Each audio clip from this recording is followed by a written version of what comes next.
Daniel, Adam, all set for training today ahead of the trip for tomorrow? In good order?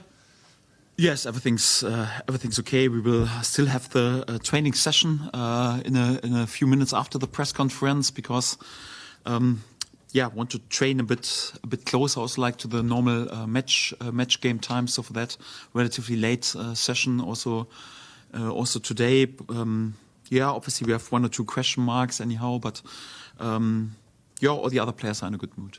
Yeah, it does give time for recovery, I suppose, since Saturday. What's the situation with Pascal Strout, please, as far as you know? Yes, so like I said, we have more or less two problems. One is Joe Roswell, like I mentioned after the last game already. Calf injury. He will be definitely out this week, probably also for the Easter weekend. So we hope that he's then back available more or less than for the last 2 games of the season. If he could come back earlier, would be a bonus. But realistically, you have to say that he's probably just available for the last 2 games. Pascal Stroik will also definitely miss the 2 games in this week. We need to wait for some further assessment. He got a knock on his foot, more like a hit, and the fear is that there could be even a little fracture. If it is a fracture, then it would mean that the season is over for him. But we need a bit further assessments before we can confirm something. We still hope for the best, of course, but he will also definitely be out for the next 2 games.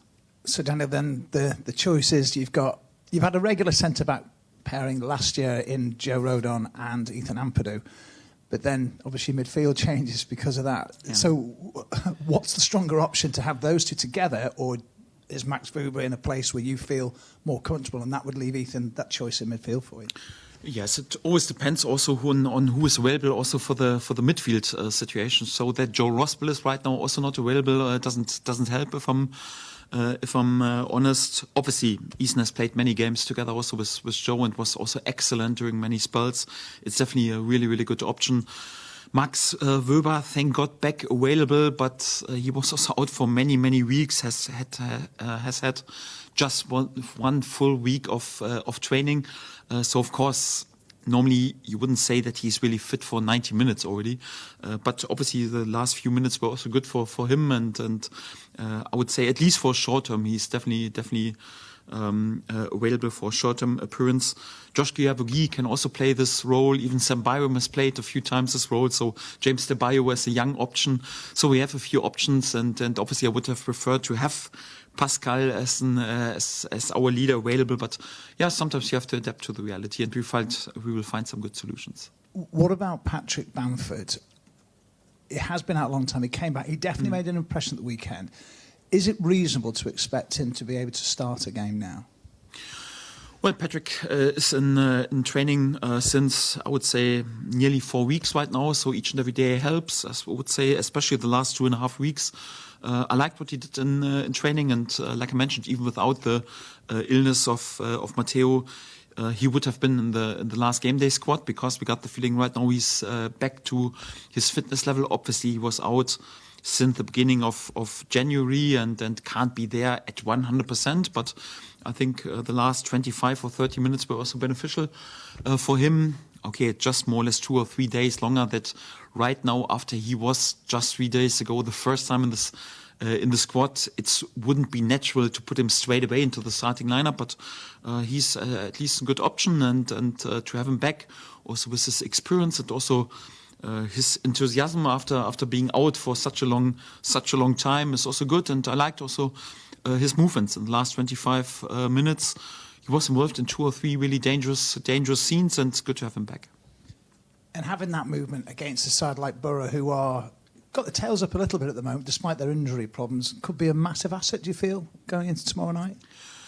Yes, to have Patrick fit, Patrick Bamford available is always important. Yeah, with his experience, we face a strong side, a side who is also in a top position, currently fighting also for a top position in the top 6. We know that they're in pretty impressive form at the moment, but I think they will also face a strong opponent. So we have all chances, if we are ourselves, also to be successful also in this away game. We know that we have to be at our best, because Middlesbrough is, especially in attacking terms, a really, really good aside, and we have to make sure that we defend pretty structured and pretty compact and are really one compact unit tomorrow evening. But nevertheless, we want to go there and want to be as successful as possible. Matteo Joseph, has he recovered from his sickness, by the way? Yes, he was back in training yesterday, and he is definitely available also for the squad, yes. Daniel, just the climate at the moment, you've got Frank Lampard sent off at Coventry. You've got Leeds fans all raging, because 2 points were lost at the weekend, if you want to look at it that way, obviously. And then you've got Chris Wilder having a go at a section of the fans at Sheffield United for losing the game at Oxford and having a go at the players, and he's really had a go. What does that say about the state of the season right now? And can you empathise with your oppos, if you like, in those teams? Yes, of course. It's a crunch time period of the season, and it's quite normal. Everyone is even a bit more nervous. Also, the supporters are more nervous, and everyone interprets a bit more into each and every result. So once you were a few times also involved in, for example, promotion or title races, it's quite often the fact that, especially straight after the game, you react a bit over-emotional, and there are a few situations when you interpret a bit too much into it. It's still just 3 points that you're fighting for, and it's important also that the fire is also burning. And I wouldn't say it's a problem if it's sometimes also burning a bit over the line, not a problem at all. But on the other hand, it's also important to stay calm, to stay focused, and to be analytic and also objective in the way you judge things. But it's this time of the season, and everyone is on it, and for that, also in the last 6 game days, there will be many twists and turns. You have to keep your nerves. You have to stay calm and cool and fight for in each and every game for the perfect outcome. Yes, and then we'll see for what this is enough then come the end of the season. But the fact is, you don't lose your head, and you not having a go at fans and what have you. So how do you take your head out of it for just maybe half an hour or whatever it needs, just to keep calm? Do you have a technique or something? No, I think it's also a bit the experience, and also like you also try to be emphatic. It's also like. We are also disappointed when we don't win games. So it's more like my attitude is more or less the same. So we are sitting on 82 points last season, and with 6 games to go. Last season we won 90 points. The 2 seasons before I was involved in this league at 97 and 93 points. So my football doesn't rely on draws. We've scored many more goals than any other team. My football is made for winning games, and I'm just happy once we win games. But there is a difference between not happy after a draw, but also slaughtering a team after a draw. Of course, when there is a heartbreaking finish, like in the last home game, for example, then you are disappointed, and of course you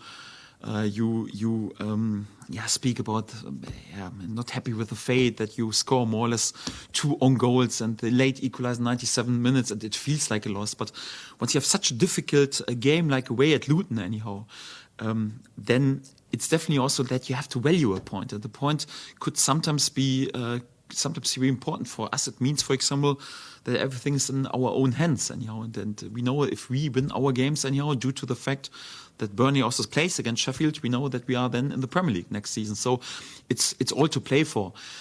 Yes, that also our supporters, the most emotional supporters, the best supporters in the whole league. For me, also like in the whole country, we know that we are one of the most emotional clubs in this country, and probably even the most emotional ones. And what should they do? Of course, after a draw, then you hear also like that Burnley has won more or less, and the frustration has to go out that we didn't win this game, and it's quite normal that you then overreact a little bit. But that's also not a problem. It just shows how much they care and how much they want this, and they want us to succeed. So for that, not a problem at all. But especially in this moment, then I have to be more there for the players, because of course they also are a bit nervous and feel a bit the pressure. And in this moment, then you don't want a manager who is on the back of the players or punish them anyhow. Then it's also like important. Of course, I was also feeling, Mano, why don't you score the goal? Or before we concede the goal, really could have kept the ball better, or but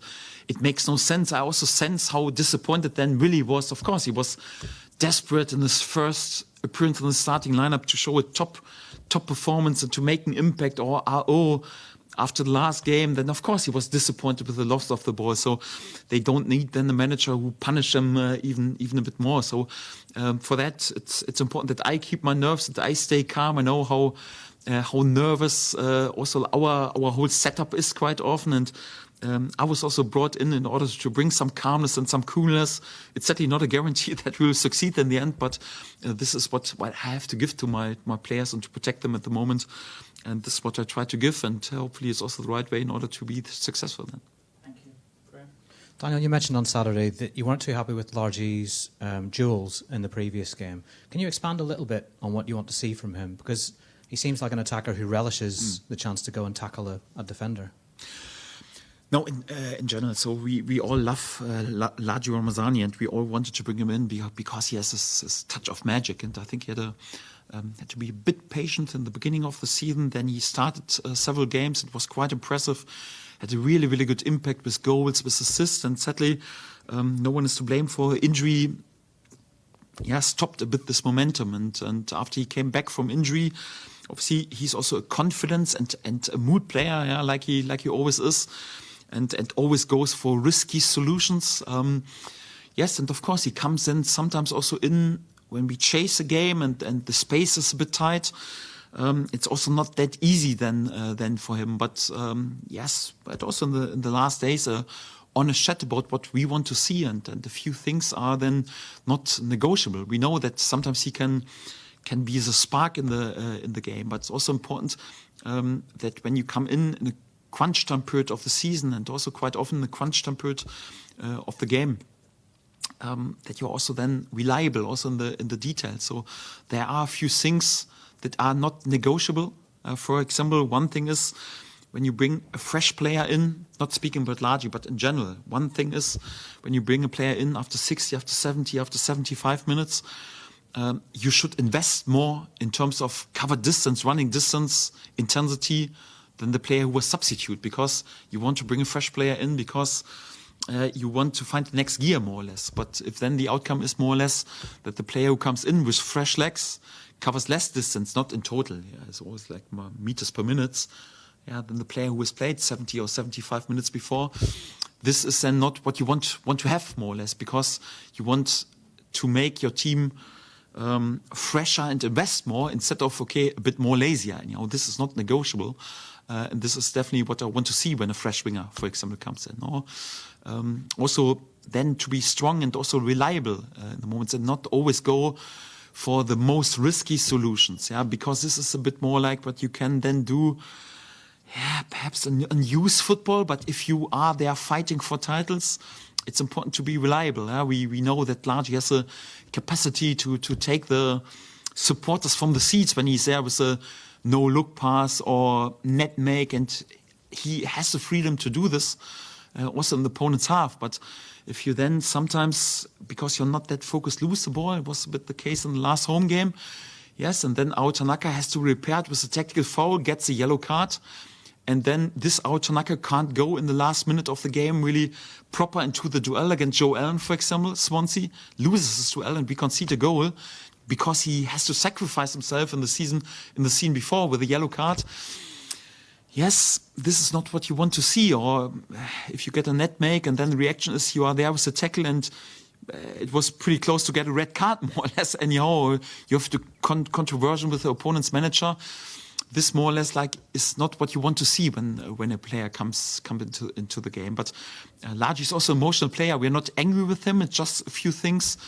It's also like he has to learn and to develop in this game, and then he can make a big influence and impact. And we spoke about this, and the fact is also yes, you have to show this on the training pitch. It's not like, we talk about it and then everything is okay. It's more like you want to see this being reliable and this commitment and this intensity on the training pitch. And by doing this, you earn then the right to get more minutes. And when you then get 10, 15, 20 minutes, you have to show this in the game. And then you have the chance, if you show this in the short cameos, then also to be involved in the starting lineup.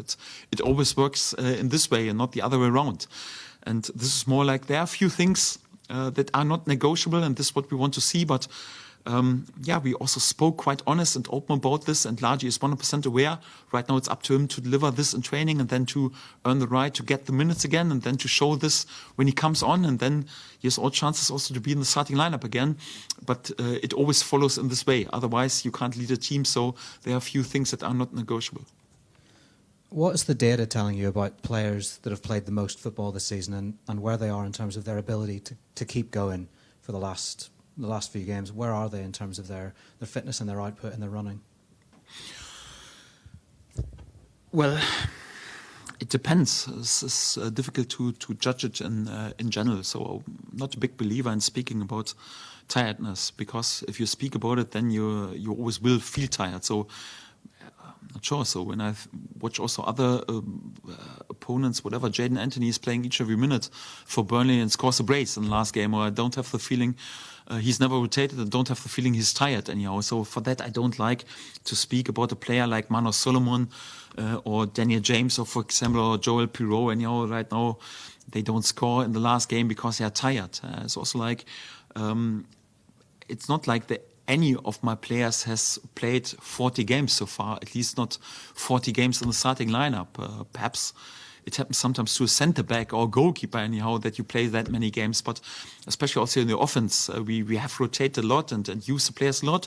It's just like, come on, when you have a bit drier spell, concentrate a bit more serious in training to win the momentum back, and we need all the players to step up to chip in with good performance and goals, and everyone is invited to inspire our game, and this is what we need. And yeah, for example, with Mano in the last game, I think he was involved in each and every chance that we have created. The chance Junior had in the first half, the chance of the header with Daniel James is more like his strike. Also in the second half, of course, I would have preferred he puts the ball into the net, was a golden opportunity, and and then everyone would sing his name again. Yeah, if not, then you speak a bit about like end products. We're waiting for a few end products, fine margins, and we just have to accept that sometimes you have a bit drier period, but then it's not like to feel sorry for yourself. Come on, work a bit harder, be a bit more on it, and this is what we want to deliver. Daniel, with Joe Rothwell out now, who do you see as your main set piece taker? Yes, we know that Joe has a special quality in this terms, and it always depends on who is on the pitch. So if we want an outswinger or in-swinger, obviously we have with the right foot then also Daniel James or Mano Solomon, who can deliver especially set pieces with left foot. It depends a bit on who is on the pitch. Ilya Gruev has taken a lot, has also scored a few and assisted a few in the last season. Max Wöber is a pretty good candidate when he's on the pitch, but he's also a really good target in the center to attack his set piece. So it always depends on who is on the pitch. It's not like we have a clear number one then. So because then if Joe Rothwell is not available, you don't have a player who is that much of a specialist anyhow that you can say, okay, he is the only one who takes all the set pieces. Thank you. And you've not managed to keep a clean sheet away from home since I think it was Watford in February. I know you've scored a lot of goals this season, but is that something that concerns you? Not concerns, because sometimes you have this spell, but it's something we have addressed. This is for me also crucial, because we have always scored goals. And also the game before the last game, we've conceded more or less a QPR 2 goals. We've conceded in the last home game 2 goals. It was also one major point at Luton to return back to be rock solid. And what I like, we gave during the whole game 1.5 chances away. But if this is still enough that the opponent scores 1 goal out of it, you have to make sure then, come on, even better. If 1 chance or 1.5 chances are more or less enough for the opponent to score 1 goal, we have to make sure that in the next game we don't give away 1 chance. And this is crucial for us. Whenever we are there, really focused on our defensive behavior, whenever we are good in giving everything to defend our own goal, returning back to the dressing room with a clean sheet, we know then we have a great chance also to win not just 1, but also all 3 points. And this is definitely something we're looking at, but it's also not there. You mentioned it, you press a button and everything works. In terms of our general behavior, I wouldn't say that we allow the opponents many chances. In the last home game, for example, it was sadly we spoke about the topic that it was more or less two own goals. It was like individual mistakes, and we have reacted on this. As a team, I think we are on the path to defend even more focused and concentrated. I liked our defending behavior in the last game pretty much, but there's even there in such a game room for improvement. And sadly, we allowed this one counter-attack in the first half. Means we want next game Middlesbrough to not allow them one counter-attack. So in order to also improve our chances to return back to the dressing room with a clean sheet. Good. Thank you. Good. Thank you.